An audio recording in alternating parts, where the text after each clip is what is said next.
मैं ना बहुत वधिया तैयार होके आई हाँ, मैं ना तुहानू पहली बारी मिलना है। अब आप अपनी बेटी को ऐसे मिलोगे गिल्ली गुलूच हुई हुई और सारा मेकअप मुकअप बिखरा हुआ, आपको अच्छा लगेगा आपकी बेटी ऐसे आए? तो आप ना बस बारिश बंद कर दो, मंदिर तक तो मैं पहुंच ही जाऊंगी। मतलब 15 मिनट भी लेट क्या तो 15 मिनट पहले क्या, आप ना बस बारिश बंद कर दो। मेरे कपड़े या मेरा मेकअप नहीं खराब होना चाहिए, मैं आपको बिल्कुल अप टू डेट मिलना चाहती हूँ कि मैं अपने पिता के घर आ रही हूँ, तो पता लगना चाहिए बेटी पिता के घर में आई है। गुरु जी कहते कोई गल नहीं, तेन मैं दसा। गुरु जी ने क्या करा, बारिश भी बंद कर दी। बारिश नहीं बंद करी, बारिश धीमी धीमी होती रही। मैं क्या गुरु जी सच्ची मेरा ना जो मेकअप के पीछे का चेहरा ना आप चाहते हो वो बाहर आए, और आप ना आपको है ही नहीं कि आपकी बेटी सुंदर सुशील बन के आपके मंदिर में पहुंचे और आपसे मिले। तो मैं क्या मायके पहली बार आ रही हूँ तो आप इतना भी नहीं है। मैं क्या कोई बात नहीं, मत रो, बेटी पहली बार मायके आ रही है, कोई बात नहीं है। मैं उनको ना मतलब मस्के लगा रही थी कि किसी तरह से ना बारिश बंद करते हैं बस गुरुजी। तो मैं उनको ना ऐसे बारिश का ऐसे मस्का लगा रही, यार मत रो, फिर क्या हो गया, बेटी पहली बार आ रही है तो कोई बात नहीं, इतना नहीं रोते, तो आप बस बारिश बंद कर दो, बाकी सब मैं देख लूंगी, मैं अपने आप पहुंच जाऊंगी, कोई टेंशन नहीं है। 10 मिनट लेट क्या 10 मिनट पहले क्या पहुंच जाऊंगी मैं अपने आप, वो मेरी जिम्मेवारी, बस आप बारिश बंद कर दो। गुरुजी कहते कोई ना, तुझे मैं बताता हूँ। 6:45 के करीब, मतलब बारिश के कारण पानी इतना खड़ा था कि हमारी कार पानी में बच बच के पता नहीं क्या हुआ, उसका बोनट निकल गया नीचे से, वो टायर के साथ जाके लग गया और कार कहे मैं आगे जाऊंगी ही नहीं। इतनी धीरे धीरे चढ़े और इतनी आवाज आए कि लोग देखें कि इनकी कार को हुआ क्या है। कुछ नजर ना आए संगत जी कि हुआ क्या है, लेकिन आवाज इतनी ज्यादा थी, आवाज इतनी ज्यादा थी कि पता नहीं लग रहा था कि टायर के साथ कौन सी चीज लग रही है। झटका दे दिया। तू कहती सी मैं आपे पहुंच जावांगी कि 15 मिनट लेट की 15 मिनट ज्यादा की, बस तुसी बारिश का ध्यान रखो, बारिश बंद करो, मैं पहुंचने की जिम्मेवारी मेरी। ले जिम्मेवारी। गुरु जी कहते मैं माफी मांगू। मैं क्या गुरु जी मेरे को माफ कर दो, मैं आज के बाद आपसे कोई जिद नहीं करूंगी, आप जैसा करोगे मैं भीग के भी आ जाऊंगी, बस आप मुझे पहुंचा दो, बस मैं आप तक पहुंच जाऊं। मुझे लग नहीं रहा कि मैं आज आपको मिल पाऊंगी, गुरुजी प्लीज मैनू माफ कर दो, मैं वड्डे बोल बोले हुए मैं अपने वापिस लेनी आ, बस बारिश भी भावे फुल ऑन रखो और बस कार ठीक करवा दो, समझ नहीं आ रही कार को क्या हुआ है। तो ना इतने में ना पता नहीं एक अंकल से पूछा, उन्होंने अच्छे से जवाब नहीं दिया। वो कहते हैं आप ना अभी 5-10 किलोमीटर आगे आपको कोई मिल जाएगा, वो ठीक कर देगा। उसके बाद पता नहीं एक भैया आए, पता नहीं गुरुजी ने ही भेजा उनको, उन्होंने ना बैग वगैरह लटका रखा था, शायद ऑफिस वगैरह से आए होंगे। तो मेरे हस्बैंड कहते हैं इनसे पूछते हैं। मैंने कहा ये क्या बताएंगे यार, मैं क्या इनसे नहीं पूछना, आप रहने तो। कहते पूछने तो दे। मैं क्या वो बंदा कह तो रहा है 8-10 किलोमीटर है, हम ऐसे कार लेके कहाँ से कैसे जाएंगे, हम ऑनलाइन बुक कर लेते हैं, वो यहाँ पे आके इसको ठीक कर देंगे। मैं ना ऑनलाइन का नंबर देखना शुरू हो गई, ये कार से बाहर उतर के उनके पास चले गए। आप मानोगे कि यहाँ कार खराब हो रही है और 15 कदम की दूरी पे एक पेट्रोल पंप है। उन्होंने हमें बताया कि 15 कदम की दूरी पे एक पेट्रोल पंप है, आप वहां पे जाओ, वहां पे आपको कोई ना कोई जुगाड़ मिल जाएगा, क्योंकि वहां पे कार ठीक करने वाले की एक शॉप है, मतलब पेट्रोल पंप के अंदर ही। तो ये कहते मैं क्या मिल गया फोन, मैं क्या उन्होंने उठा लिया, उनको कहाँ बताऊं। कहते बंद कर बंद कर। मैं क्या हुआ, कहते वो कह रहे हैं कि बस 15 मतलब कदम की दूरी पे एक पेट्रोल पंप है, वहां पे कार गैरेज है। मैं क्या पेट्रोल पंप पे कहाँ गैरेज आप ढूंढ रहे हो। मैं क्या वो कह रहा 8-10 किलोमीटर, इन्हों को कोई भलेखा चलेखा लग गया, तो आप रहन दो। आप कहते चल के तो देखते हैं। हम धीरे धीरे कार चला के मतलब हम वहां तक पहुंच गए, और सच्ची में वहां पे गैरेज वाला, बारिश हो रही है और वो है। तो हमने कहा भैया हमारी कार को पता नहीं क्या हो गया, आप चेक करोगे। उन्होंने चेक करा तो वो सच्ची में मरगाड़ निकल के वो टायर के साथ टच कर गया था। वो कहते ये तो चेंज ही करना पड़ेगा और ये अभी चेंज नहीं होगा। तो मैंने कहा मैं क्या भैया हमें बहुत जरूरी गुरु जी के मंदिर जाना है, आप प्लीज को कुछ कर दो, कुछ हो सकता है, इसको उतार दो, हम इसको दोबारा लगवा लेंगे, बस आप हमें कुछ भी जुगाड़ कर दो। उन्होंने क्या करा, एक कपड़ा पकड़ा, कपड़े के साथ ना उसको ऊपर बांध दिया। कहते मैंने ना आपका ये जुगाड़ कर दिया, ये जुगाड़ आपके 3-4 दिन तो निकाल देगा। मतलब उनको ये भी पता था हम 3-4 दिन के लिए सफ़र पे हैं। एक दिन पहुँचे, 2 दिन हमारे वृंदावन में थे और तीसरे दिन, मतलब 4 दिन हमारे सफ़र में थे। और उन्होंने 4 दिन का ही जुगाड़ करके दिया और मुंह से भी यही बोला कि 3-4 दिन का जुगाड़ आपका है, उसके बाद आप ठीक करवा लेना इसको, क्योंकि कपड़ा है, कपड़ा भी फट जाता है, तो आप ऐसा करना, आप इसको ठीक करवा लेना 4 दिन के बाद। 4 दिन के लिए मैंने आपका जुगाड़ कर दिया है। आप मानोगे नहीं, मतलब मेरे को लगे कि हम अब 1 घंटा यहाँ पे गैरेज में हैं, मंदिर गया, आज मैं गुरुजी से नहीं मिल सकती। मैं रोना शुरू, मैं क्या गुरुजी मैंने माफ़ कर दो, मैं बहुत वड्डे बोल बोले पर उदी सज़ा एड्डी वड्डी ना दो कि मैं तुहानू मिल भी ना सका। तो मैं ना इतने में ना 5 मिनट में ये कहते चल बैठ। मैं क्या, कार ठीक कर दी उन्होंने, कपड़ा बांधा है बस, वो कह रहे जाओ 4 दिन आपके निकल जाएंगे। हाय संगत जी, मुझे नहीं पता कि उस टाइम पे मेरी हैप्पीनेस कितनी थी, ना मैं एक्सप्रेस कर सकती हूँ। और शायद अभी आपको भी सुन के वो चीज़ महसूस हो रही होगी कि जब ऐसा कुछ मिलता है ना, कितनी खुशी होती है कि जो आप सोच ही लो कि आपकी पहुंच से बाहर ही हो गया, अब नहीं, जो कुछ नहीं हो सकता, और वो आपको मिल जाए। तो वो एक्सपीरियंस मेरे लिए बहुत अच्छा था। उसके बाद हम लोग बड़े मंदिर पहुंचे। बड़े मंदिर में ना मोड़ मुड़ते हैं फिर आगे जाते हैं, राइट। तो उन्होंने कह दिया कि ना कार बाहर लगेगी, बारिश हो रही थी उस टाइम पे और जोरों वाली हो रही थी। तो उन्होंने कह दिया अंकल कार बाहर लगेगी।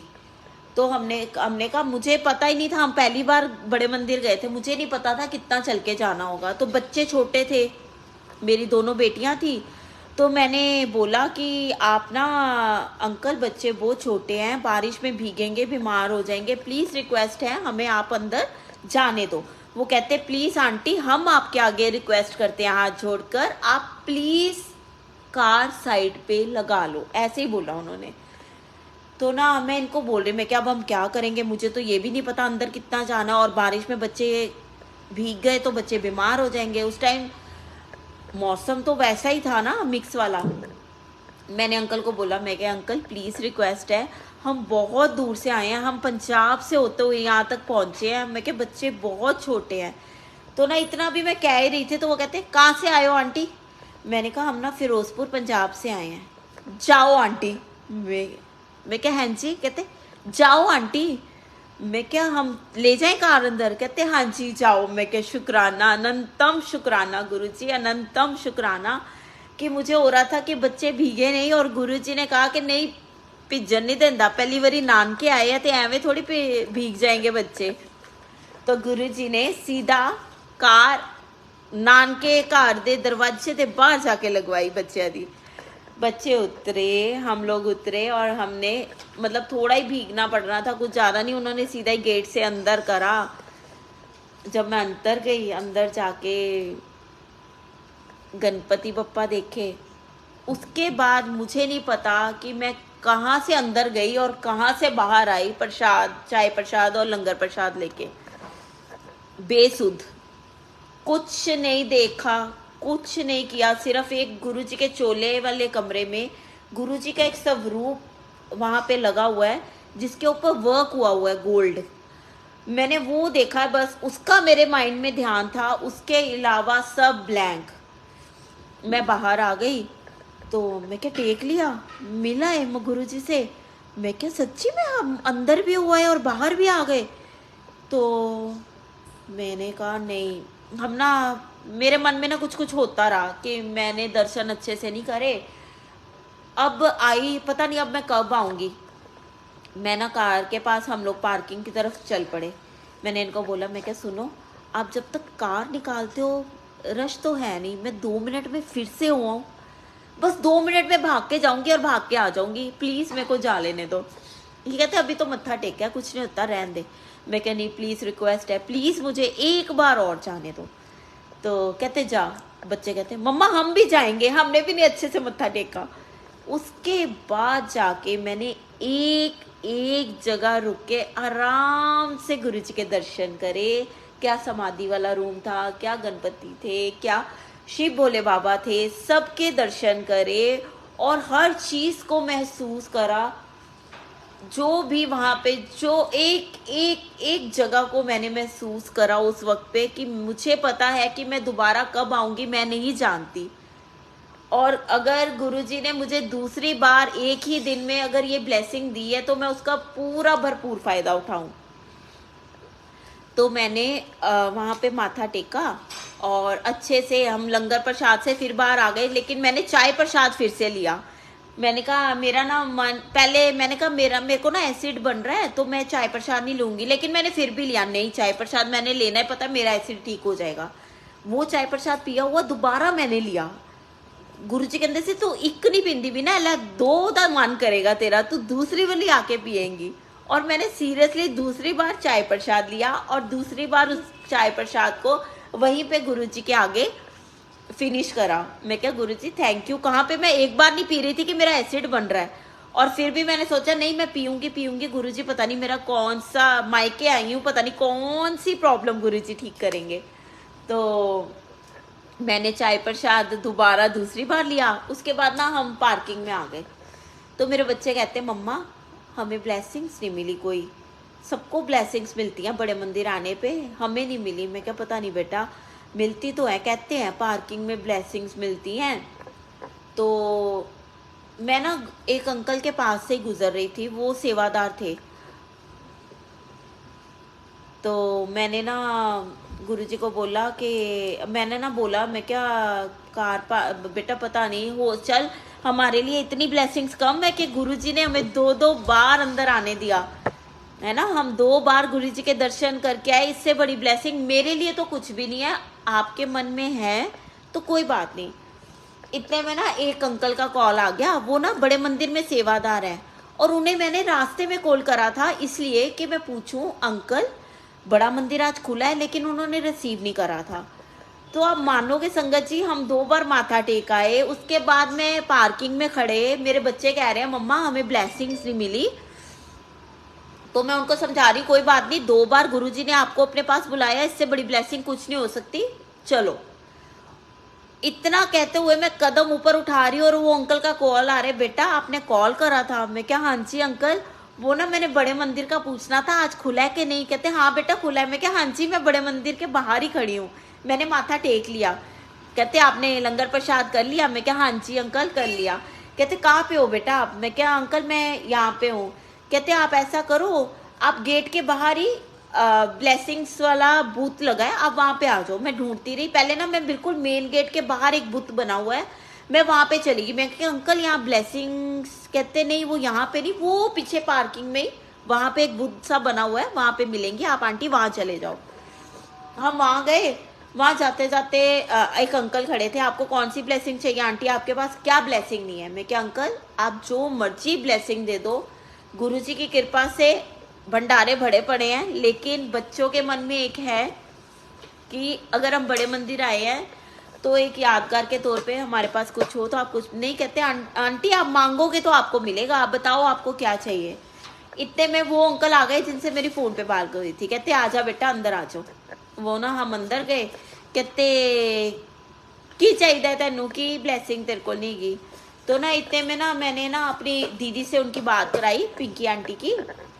मैं क्या दीदी वीडियो कॉल कराई क्योंकि वो उनको जानते थे अंकल, तो वो उनसे बात कर रहे। तो अंकल कहते तेनू कड़ी ब्लेसिंग। उतने में ना वो मेरे से बात करना शुरू हो गए, उनसे बात करते करते कौन सी ब्लेसिंग चाहिए तुझे। तो मेरी दीदी बोलते हैं कि इसके पास ना मेरे को तो कैलेंडर मिल गया था, इसको कैलेंडर नहीं मिला, अगर कैलेंडर है तो आप इसको कैलेंडर दे दो। तो कहते चल ठीक है मैं कैलेंडर दे देता हूँ। तो ना इतने में ना मेरा ध्यान साथ वाली तरफ गया, गुरु जी का बड़ा सारा स्वरूप। अगर मैं कैलेंडर और स्वरूप ला के दियो बड़े वाला, इतना बड़ा स्वरूप जो बहुत बड़े वाला साइज का नहीं आता, 2 साइजेस आते हैं, एक बड़ा बहुत और एक नॉर्मल, मतलब बड़ा ही वो भी होता है लेकिन उससे भी बड़ा वाला। तो मैंने कहा अंकल मुझे एक ये दो ना, बड़े वाला स्वरूप गुरुजी का प्लीज़। तो उन्होंने क्या करा, 5 स्वरूप गिने और मुझे दे दिए, कहते एक तेरा बाकी बांट दी जाके। मैं क्या, वाह, मैं क्या फिर तो नजारे गुरुजी, एक मेरा और बाकी बांटने हैं मैंने। आपने मुझे सेवा भी दे दी साथ में कि वेले नहीं बहना, स्वरूप लेना है तो जिम्मेवारियां भी निभानी है। तो संगत जी मेरे को पहले मिला था ये कैलेंडर, ये मैं थोड़ा पीछे करती हूँ ताकि आपको नजर आ सके। ये देखिए, ये है फर्स्ट पेज, ये मेरे लड्डू सेकंड पेज, ये मेरे गुरुजी शिव भोले बाबा के साथ,